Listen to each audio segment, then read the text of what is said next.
Assalamualaikum warahmatullahi wabarakatuh.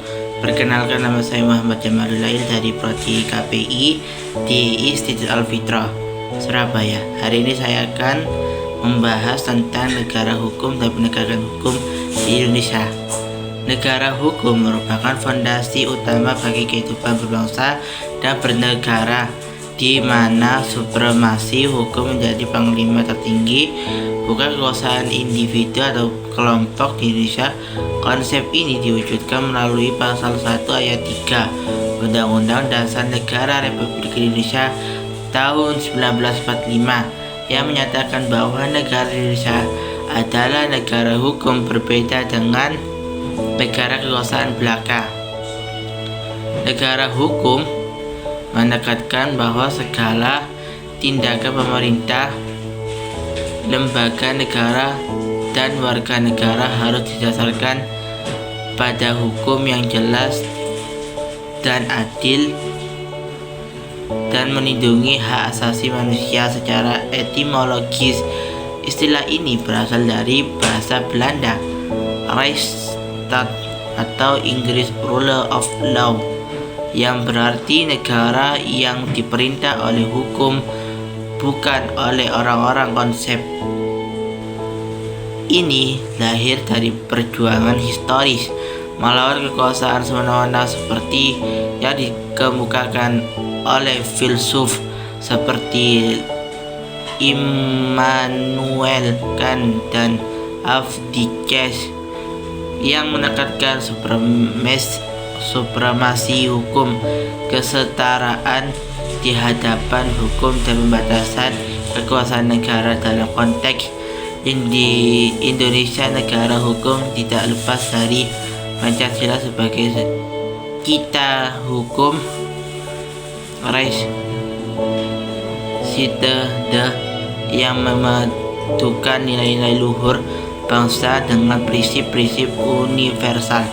Unsur-unsurnya mencakup pengakuan hak asasi manusia, pembagian kekuasaan eksekutif, legislatif, dan yudikatif, serta kewajiban pemerintah untuk bertindak berdasarkan hukum yang berlaku. Menurut Albert Pendich, ciri utama negara hukum meliputi supremasi hukum, supremacy of law, di mana hukum berbeda di atas segalanya, kesetaraan di hadapan hukum, equality before the law, sehingga tak ada yang kebal hukum berdasarkan status dan perlindungan konstitusional terhadap hak individu di Indonesia. Ini diwujudkan melalui sistem konstitusi yang membatasi kekuasaan pemerintah agar tidak absolut sebagaimana dijelaskan dalam penjelasan Undang-Undang 1945. Namun konsep ini juga disesuaikan dengan karakter nasional, di mana Pancasila menjadi landasan untuk mewujudkan keadilan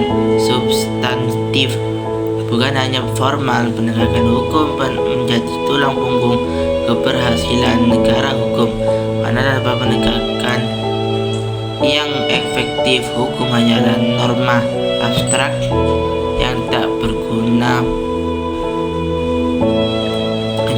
Penegakan hukum didefinisikan sebagai proses mewujudkan norma-norma hukum menjadi kenyataan dalam kehidupan masyarakat, termasuk pencegahan pelanggaran, penindakan, dan pemulihan keadilan. Di Indonesia ini melibatkan 4 pilar utama: kepolisian, penyelidikan dan penyidikan, kejaksaan, penuntutan, peradilan, pemeriksaan dan putusan, serta lembaga pemasyarakat pelaksanaan sanksi. Advokat juga turut serta sebagai pilar kelima untuk membela hak terdakwa.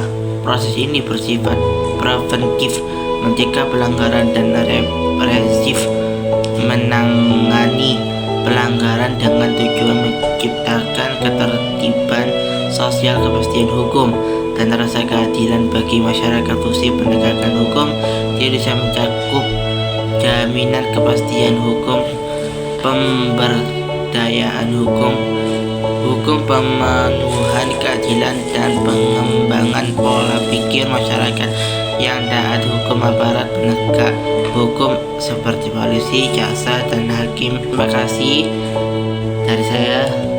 Wassalamualaikum warahmatullahi wabarakatuh.